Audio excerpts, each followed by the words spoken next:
So on an initial read of this chapter, I initially read it, just, you know, straight up enjoyment, just didn't really care. It was like, alright, this is a cool chapter, just basically the aftermath, not much to talk about here.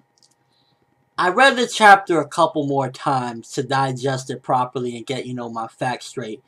And boy, the foreshadowing in this chapter, the setups and everything that was slightly done in this chapter was pretty fucking interesting.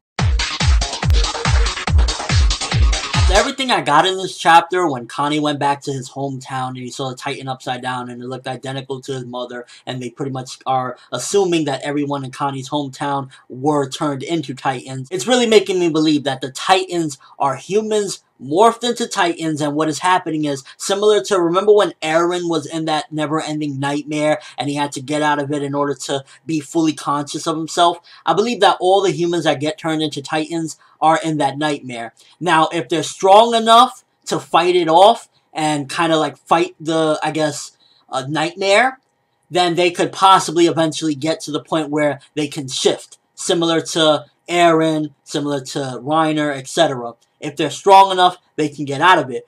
But if they're not strong enough, or they don't even fight it to begin with, then they automatically just get morphed and their entire body, their entire structure turns into nothing but a Titan. They don't stay in their human form in the nape of the neck. They just automatically convert into the Titan itself. Because Hanji's done all these experiments and she's seen some of the Titans beforehand, and there wasn't nothing in the nape of the neck. It was similar. You just see the spine, and then it's supposed to be attached to something up there, but they didn't really get a close look because it's hard to do it when the Titans are just immediately healing as soon as they cut them open. So I'm guessing that that's what it is. The Titans in and of themselves are basically humans that are morphed into the Titans, and if they have the ability to fight the nightmare that they're in, then they can possibly change. Because remember, Ymir was, for what, 60 years fighting that nightmare until eventually she got out of it. Eren, he's a special case, and we've seen at this particular point that he was able to freaking have all the Titans come and attack people by just yelling, similar to Annie as well. So I'm guessing that it depends on how strong the person is, maybe how powerful their Titan DNA is when they become the Titan.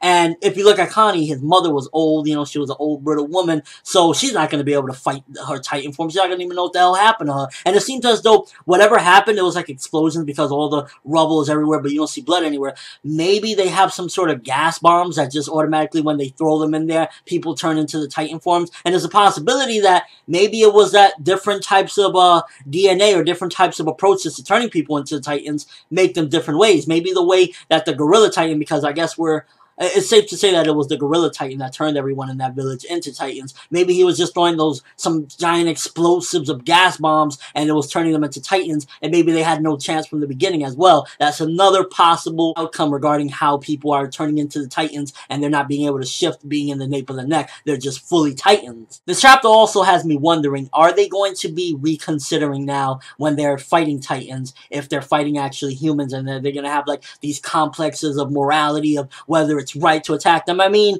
they're attacking you, you attack them. It's similar to even if they were humans. If somebody's coming at you with a gun, a knife, or they just are threatening to do bodily harm to you, you attack them back. So I really hope that we don't go in a direction where people are kind of like, man, I don't know whether I should hurt them, because Levi was like, wow, so this entire time I've been slashing at these bodies, I've really been slashing at human flesh. I don't want them to have this moral complexities of, oh, I don't know if I should do it or not, because at the end of the day, humans attack you, you attack humans. Animals attack you, you attack the animals. You gotta save your life at all costs, and at the end of the day, humanity is in one hell of a crisis. You have to do what you have to do. You already have, you know, if they're thinking in the type of mind frame of, oh, the sins I'm going to be committing, you already committed a fuckload of sins. You're going to hell regardless. You already killed a bunch of them. Just keep on fucking doing it. You need to do this for humanity. I don't want people to second guess themselves now when they have this new information that is like, oh, maybe it's possibility that they're actually humans. Even so, they've eaten you, they kill people, they rip them in half. Do what you have to do. Don't have these complexities. We don't need this right now in this crazy time. Bit of fan service in this chapter. I mean, mentions of Mikasa's abs, potato girl, her stealing a thing of bread. Definitely, that's probably Isayama throwing in what he knows the fans love, because, you know, after the anime exploded, everybody was like, they couldn't stop talking about how sexy Mikasa's abs are, or how funny Potato Girl is. So he's throwing in little bits of fan service. Nothing that is like, oh my god, I can't,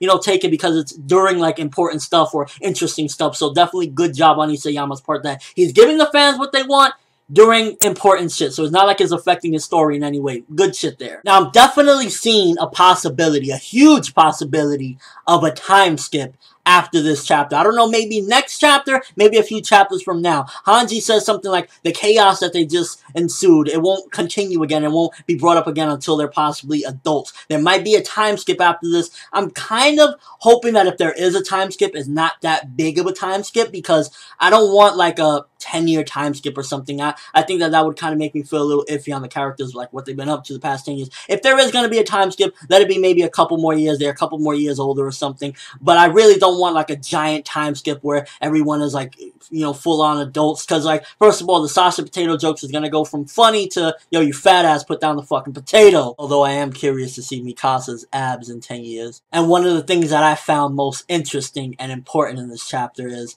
when they are referring to the Titans, pretty much the difference between the ones that you normally fight and Eren and the people that, you know, can shift, is that they don't have the ability to fully assimilate a human body of flesh. And Erwin is there smiling, and it gives Levi the chills.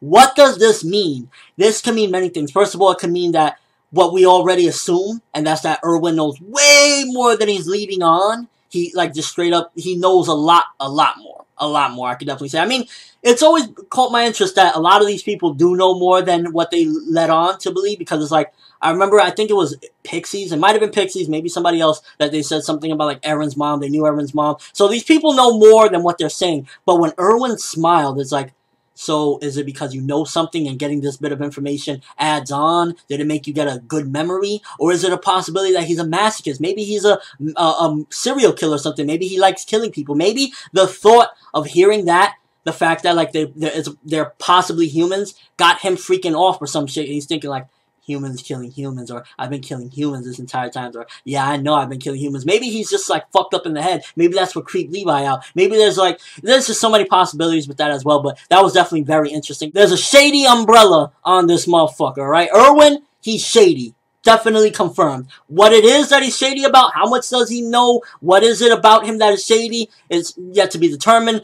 I'm thinking it could be either he knows a lot more, maybe he has some sort of connection to them as well, maybe he is working with them, maybe he's a traitor as well, maybe he's not a Titan necessarily, but maybe he's a traitor as well, or it could be that maybe he's just a masochist, maybe he loves murder, maybe he loves seeing humans killing humans, he loves mayhem. I think Wall Rose and that little underground city is definitely going to play a part somewhere along the way. Remember when they were saying this in the chapter, how, like, there's an underground city. I think at some given point, that's going to be a big factor at either hiding, or they're going to need to use that underground city for something, but I definitely can see it. And it's also making me think, if anybody read the Levi chapter, if that was where they were during the Levi chapter in the beginning of it, the first one, because there was like a underground city or something, I'm guessing that that's probably where Levi and his people used to be. And then also the ending of the chapter. It definitely is symbolic, and I like the way Isayama did that as well, where you see the old team and you see the new team, and you see Eren just depressed because he doesn't want to see his team go in that direction again where all his team got slaughtered. You know, they all died. And just talking about this gives me the chills right now. I keep it real because, you know, we saw the way they were all brutally killed and everything. And it's like, he doesn't want to go down that direction. But I think at this point, he got to just take what he learned of what happened, where he made the wrong mistakes, what he did wrong, use it with his new ability as well, if he can really muster it up and use it, and save the people. Because I definitely see at this point, whenever we do go back into the battles, more of our favorite characters are going to die. And I hate even thinking about it, but I can see John dying soon. I can see possibly Armin as well. I hope not. Maybe. I don't know. With Armin, I can see him going to the end, but then I can also see him dying. So it's tricky with that one. I don't want Mikasa to die either. I can see Potato Girl dying soon. And by the way, I thought Potato Girl was gone. I thought she went off with her people or something. So to see her back and she's part of Levi's new squad, that's interesting as well. Overall chapter, not the biggest progression. More so foreshadowing, bits of setups, the aftermath. So it was a good chapter. A lot of information. You really had to check out the subtleties to get most of it.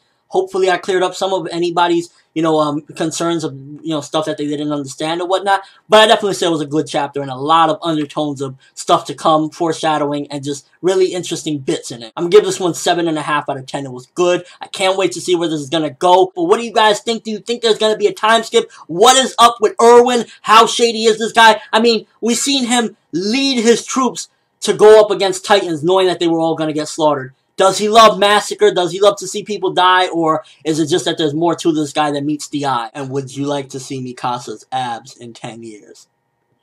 But that's all I have for this review. Thanks for watching. Hope you enjoyed. Thumbs up if you can't wait for the next chapter. See if we're going to get a time skip. See what's going to happen next, because a lot of good bits in this chapter, and it just seems like we're heading into something even grander, and that's what I love about Titan. It just keeps getting bigger, interesting, and I'm fucking loving it. I'm ForneverWorld, and as always, people, have an awesome day.